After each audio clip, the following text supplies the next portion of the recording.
لا تتورطوا يا الجمهورية. مغاربة في دعم لا هذا الانفصاليين لا يا هذول. أسعد، القبائل ليست جمهورية، القبائل هذه منطقة قبل أن تكون مطلب انفصالي أنا أو عارف كذا. أنا عارف تيزي وزو وهذا المناطق كلها، أنا عارفها بالطبع. منطقة القبائل. ألا بس تفتخر انا من هذه بانتمائك؟ المناطق، بس عاد انا من معلش هذه معلش المناطق. نتفاعل مع الروكان، معلش نتفاعل مع الروكان. تفاعلوا إذا معه، تفاعلوا طيب روكاني بعد طيب أسعد، اليمنيين. غير سؤال، روكان سؤال أسعد، سؤال أسعد، ألا تفتخر بانتمائك القبلي يا أسعد؟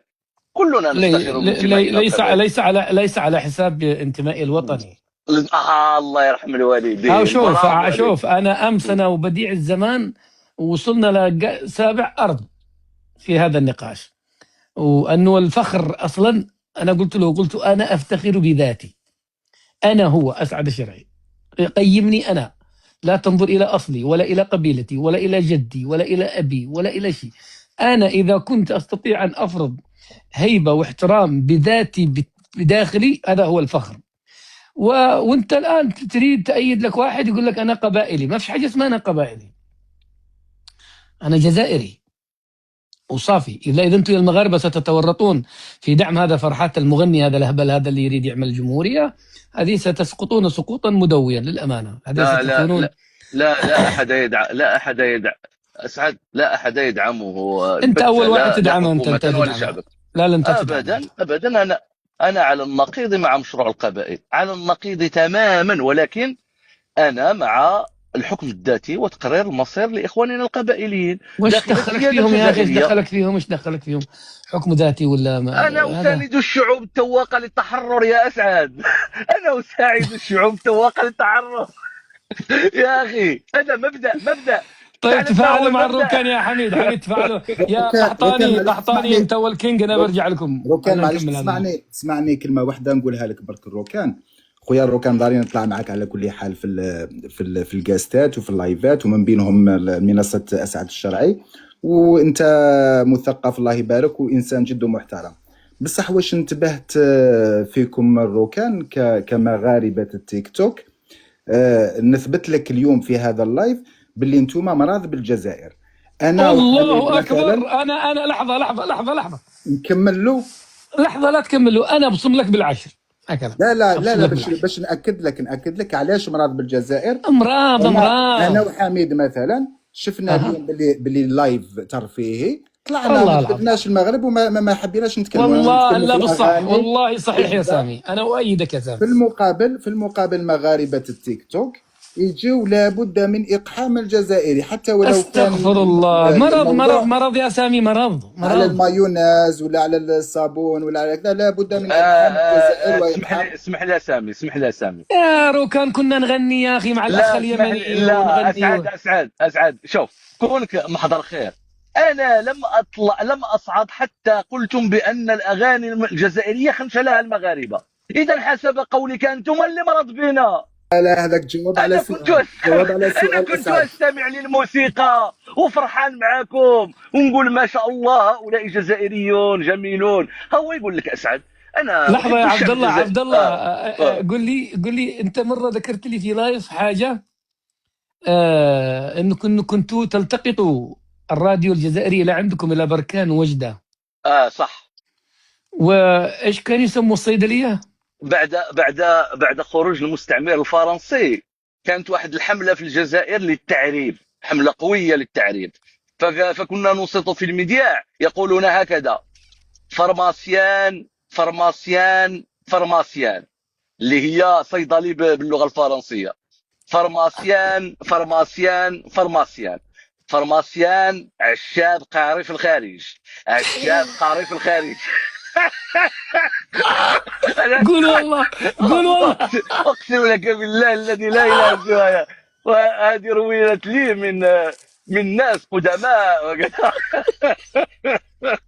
مو معقول. افتح يا سامي والاستاذ حميد، افتح. عشاب قاري في الخارج، هذه قويه والله العظيم. كيف كنتوا تلتقطوا يا الروكان؟ كيف كنتوا تلتقطوا الراديو لهناك؟ قريبين بزاف. قريبين بزاف، وكان ما نسميه بلونتين. لونتين هي هكذا واحد، يعني هكذا واحد مجموعه من القضائب من حديد، قضبان من حديد، ونعملوها هكذا من اجل ان نلتقط الاشاره التلفازه. كنا نتفرج يعني ما كان عندكم انتم تلفزيون، كنتوا تلتقطوا من الجزائر؟ لا لا، يعني كان عندنا هي متقدمه عليكم. لا كان عندنا تلفزيون مغربي، ولكن بحكم اننا جايين في منطقه جغرافيه قريبه من الجزائر وقريبه من اسبانيا، كنا نلتقط ايضا الاذاعات الاسبانيه والاذاعات الجزائريه بحكم المنطقه الجغرافيه. ما هو المسلسل الذي كنت تشاهده جزائري وانت في البلكان الصغير؟ كنا نشاهد كل اثنين في القناه الجزائريه حصه هكذا للاطفال. احنا كانت عندنا حصه في يوم الاحد القناه الصغيره، وهم كان عندهم حصه. كنا نشاهد الرسوم المتحركه، نشاهد مسلسل اسمه بلا حدود، هكذا بلا حدود. الكاميرا الخفيه بطبيعه الحال كنا نشاهد الكاميرا الخفيه، والافلام الجزائريه، الطاكسي المخفي. التاكسي. الطاكسي المخفي، عائله كناس. نشاهد ايضا الافلام تاع الثوره الجزائريه بين قوسين، ما يسمونه بالثوره الجزائريه وكذا. وكنا يعني مطلعين على الثقافه الجزائريه وانا بحكم. اقول ليش قلبك يحن للجزائر احيانا. لا شوف اسعد، والله لا فيهم ناس عظماء. شفت الجزائريين والله شعب كريم، وشعب عنده نخوه وعنده كرامه. الله. ولكن شوف يا اخي اسعد. بغينا نقترب من هذا الشعب يا اخي. السبابين واللعانين هذولك عملوا بيننا وبينهم لا لا حاجز كبير. بس اسمعني اسعد، والله يا اخي اسعد، هبت رياح اخرى منذ 2019. فبدأ حتى اللي عنده تواصل مع الجزائريين وعنده ربما تاريخ مع الجزائريين، بدأ ينظر إلى الجزائريين بشكل آخر. علاش؟ لأنه أريد إعلاميا وسياسيا على أن يتم الفصل ما بين المغاربة وما بين الجزائريين، وقد نجحوا في ذلك. أنا اليوم لا أنظر إلى الجزائريين بنفس الطريقة التي كنت أنظر بها إلى قبل، إلا إذا عاشرته في وين راحوا؟ الواقع. وين العظماء اللي قلت عليهم؟ وين راحوا هذول العظماء؟ تم إدماجهم في مفهوم الجزائر الجديدة، في مفهوم وانتم الجزائر العام جديدا. عندكم في المغرب نفس الشيء، يعني هي موجة كراهية بين الاثنين. لا أبدا. شوف، احنا يا أخوي أسعد، اسأل أي مغربي شوف والله التعليقات، شوف التعليقات بس. وش راهم قال لهم سامي اهلا يا اخوتي، طلعوا قالوا لسنا اخوتك. بالله عليك، سامي انسان مهذب جدا. ولكن أسعد والله لما شوف للأسف. شوف يعطونا هذه التسعة. حقيقة يا أخي أسعد. قال لك يعطونا التسعة. أي مغربي، لا مش. شوف أسعد، أي مغربي سولوا دابا قل له ما هي نظرتك للجزائريين، سوف يقول لك بأنهم إخواننا، لأن هذه حقيقة لا يمكن أن نغيرها. ولكن سوف يجدون في أنفسهم شيئا منهم. وهذا الشيء هذا لعب عليه النظام الجزائري، اللي لعب عليه المغاربه. لا، المغاربه اسال اي مغربي شئت، قل له متى ادركت ان هناك خلاف بين المغرب والجزائر، سوف يقول لك ابتداء من 2019. والله بعضهم لا قريب 2023 24 ما، لانه انتم لم تعبئوهم. خليك معنا بعدين بسمر انا وانتم جبور والبقيه. خليني اخذ الاخوه اليمنيين التبع او الكينج اليماني. مرحبا، حياك الله اخي اسعد. ماذا تفهم انت؟ ماذا فهمت من هذا الحوار يا الكينج؟ انت فهمت والله ولا حاجه؟ شيء.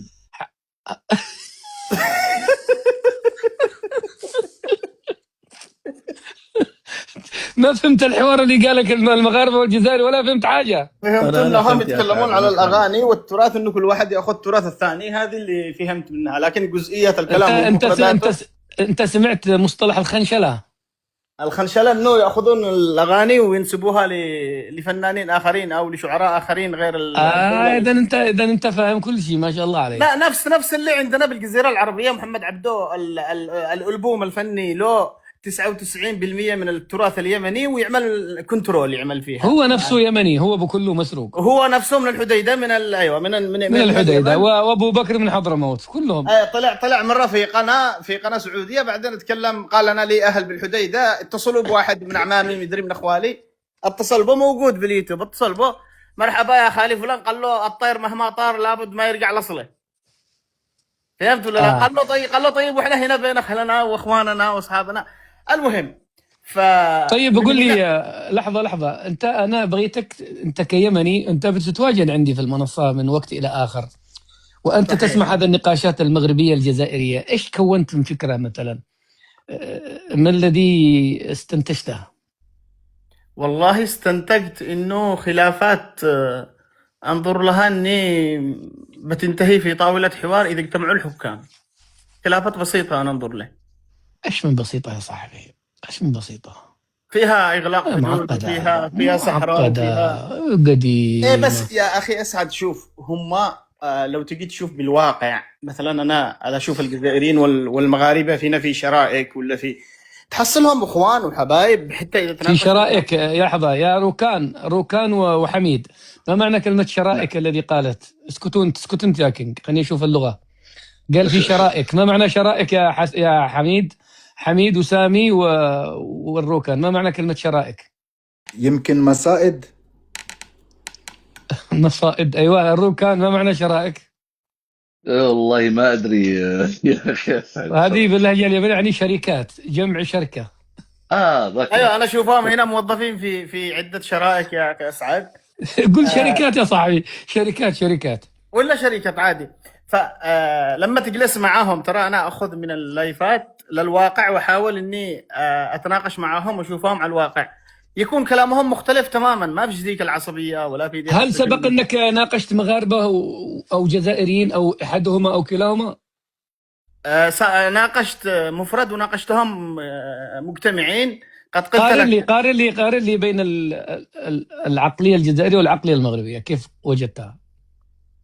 والله انا من خلال نقاشاتي معهم وجدت انه في تعصب، كل واحد لرايه او لقضاياه، لكنهم بالنهايه يرجعوا يضحكون ويقولون الامر عادي بينهم ويتكلمون طبيعي، يعني نفس ما احنا والسعوديين لما نجتمع نقلبها ضحك وسوالف عاديه. فلذلك انا ما انظرش للامر انه امر خطير بينهم، لكن الوجع والارث التاريخي من المناكفات والخلاف موجود. لو جلست مع الآخر بعد ما يخلصوا يتحاوروا يخرج لك من هذه الخبايا، عملوا بنا في حرب الفلانية وهجرونا في يوم الأضحى وعملوا، وهذاك يقول لك نفس الكلام ويطلعوا لك أشياء زي كذا، هي موجودة. لكن أنا أعتقد أنه مشكلة الجزائر والمغرب، لو الحكومة بالجزائر نظرت للشعبين أنه شعب واحد وبادرت في حوار نفس ما تدعي المغرب، انه بينتهي هذا الخلاف، بينتهي وهم شعب واحد قريبين لبعضهم جدا. يا كينج، لحظه يا روكان، انا اريد اقول لك حاجه في وجهك يا اخي، انت منافق مع مرتبه القرف. دعني اكشفه لك يا اسعد، مع مرتبه القرف مش الشر. هذه الصراحه حق القحطاني، مش حق اقول قحطاني اللي والله العظيم يا صاحبي، المفروض انك ماذا تريد يا روكان ان تقول الاخ اليمني هذا؟ لا انا بغيت نقول له ربما اذا لم يكن منافقا كما قلت له القرف، انا كنت اقول له شوف، عندك دولة تبادر كل مرة بطلب فتح الحدود، بطلب مد جسور التواصل ما بين الشعبين، وتذهب بعيدا في هذه الطلبات، وعندك دولة ترفض حتى أن تفتح ممرا إنسانيا ليستفيد العائلات وآلاف مئات الآلاف من العائلات التي عندها الآخر. هذا أصلا هاجمكم أنتم يوما، أنتم كمغاربة طلع يهاجمني أنا، حتى اتهمني أنني عميل لكم وأميل إليكم. قد طلع هذا شكك فيه، هذا واحد في قطر، هذا عميل قطري هذا. لا يا أخ أسعد، أنا لا زلت على لو كنت تركت لي مجال تحاور إني كنت بوصل معك لهذه النقاشات. إيش توصل عندي أنك تتهمني؟ لا مش اتهمك ابد، بس اني كنت بقول انه انت نقلت هذه القضيه من شمال افريقيا الى الوطن العربي نقله قويه جدا. انا بالصراحه انا ما فهمت انه في خلافات قديمه ولها تفاصيل الا من لايفاتك، ولا من حين شفتك تسوي لايفات بين المغرب وفي ناس حاولوا انهم ينقلوا نفس الصوره لكنهم فشلوا. فاذا في حد يكونوا المغاربه ممنونين له بوقوفه معهم او لا تقولها للامانه هي كلمه صراحه، هي كلمه حقيقه. لا ما لكن بالنهايه انا اشوفك منحاز للمغرب للامانه يعني. لا اذا كان من هناك من له الفضل هو هذولا جبور ادريس العلمي والاستاذ حميد، يعني اللي كانوا يتداخلوا. ما انا مجرد منصه فقط، انا مجرد منصه لا غير. لا، لكني انا لو تسالني عن رايي الشخصي يا اخي اسعد، انا شوف انا لا جلست. تستطيع أن تكون رأي أصلا لأنك لا تفهم القضية. ممكن، ليش لا؟ خلاص ممكن. خلاص إن شاء الله أنا جاي قطر وسألتقيك يوم وأفهمك كل شيء. يا قحطاني ماذا لديك يا قحطاني؟ لا اعترض ما تخليش يفهمك لا هو. بس كنت بكمل بكلمه يا اخ اسعد، بكمل بكلمه لو سمحت. نستغل وجود القحطاني معك، وانا ناقشتك في موضوع قديم. القحطاني موسوعه بالتاريخ اليمني والمسمو. لماذا ما يكونش تخصص من لايفك جزئيه نحن نتكلم فيها؟ انا ادعو القحطاني ان يرد على افتراءات السعوديه حول الهويه اليمنيه، وان اليمن جهه وليست هويه. يقول لك اليمن سميت يمن لانها يمين الكعبه ولم يكن هناك هويه يمنيه. احسنت. وهذا موضوع طبعا هو على فكره اخواننا في المغرب والجزائر نفس الذي لديكم هو لدينا مع بعض السعوديين، لكن ليس توجه حكومي للسعوديه الامانه. بعض السعوديين اللي عندهم شويه يريدوا يسرقوا تاريخ من الجن، عنده مشكله انه انا اقدم منه وانا لي حضاره اقدم منه، وفي ياتي ويشككون فينا. مثلا يقول لك اليمن ليست حضاره وبلقيس لم تكن في مأرب، يعني يجي لك حاجات من الثوابت وشكك فيها. محمد بن سلمان اعترف بهذا وقال ان اليمن تاريخ انا قلت لك ايوه، احنا نحيلهم الى زعمائهم. الشيخ زايد كان يتفاخر بانه يمني اصله من مأرب، ومحمد بن زايد ايضا تفاخر ان اصوله من اليمن، ومحمد بن سلمان قال نحن جذورنا تعود اليكم. لكن انا اكلمك عن بعض الكتاب، اما الجانب الرسمي لم يتبنوا هذا الطرح الامانه. بعض الكتاب هذا نفتح له لايف انا والقحطاني ان شاء الله، وندخل في التاريخ اليمني ونعرف المغاربه والجزائريين التاريخ اليمني الجميل، وستجدون نحن وياكم في الخنشله والبنشله وسرقه التاريخ وسرقه الرزه وسرقه الفنانين. احنا ما سرقوش الاغاني، سرقوا الفنانين بكلهم. اخذوا الفنان برمته والشاعر بكله ومشوا. تفضل يا قحطاني، خلينا نسمعك عشان ارجع الجبور. انا توحشت يا بزاف. مرحبا، كل عام كيف الحال؟ وصحة وسلامة. شو اخبارك؟ وكيف ضيوفك؟ عساهم طيبين. كلنا بخير الله يحفظك. لا البث عندك وكان سياسة، فحسابي الرسمي كنت اشتعل. مخبور. ايوه اشتعل. حاولت طلبت منه شوية اخر مشيت. اسمع، سبحان الله يا اخي، دخلت الحين وانت تتكلم بالاغاني. والله العظيم اليوم، اظن اليوم او امس، في عندنا لحن في اليمن يا اسعد نسميها الحميني. وانت تعرف الحميني؟ ايوه وانت تعرف الاغنيه اللي هي لابو بكر، يا نسيم الصباح يا نسيم الصباح يا هلا خبر. نسيم الصباح سلم على باهي الخد نبيهه من ما نامه. يا نسيم الصباح سلم على باهي الخد نبيهه من ما نامه.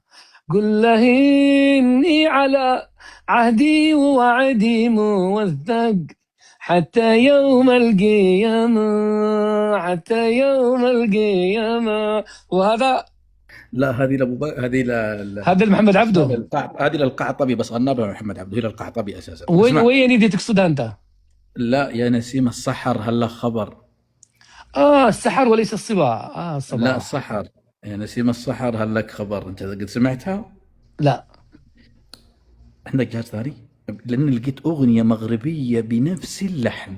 الحميني. شوف لا تقول ان احنا خنشلناها عليهم ولا هم خنشلوها علينا. لا مو يا مغاربه هذا ناوي يدخلنا في حرب خنشله يمنيه مغربيه. لا مو خنشله.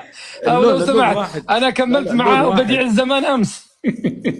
اسمع طيب، اسمع اللون واحد والله سبحان الله. شغلها نسمعها. اول شغل يا نسيم السحر شويه كذا، بشغل لك المغربيه وراها من عندنا. شغل يا نسيم السحر هلا انا خبر. اشغلها انا ابو بكر. اكتب كذا يا نسيم السحر هل لك خبر، ركز على اللحن. يا نسيم السحر هل لك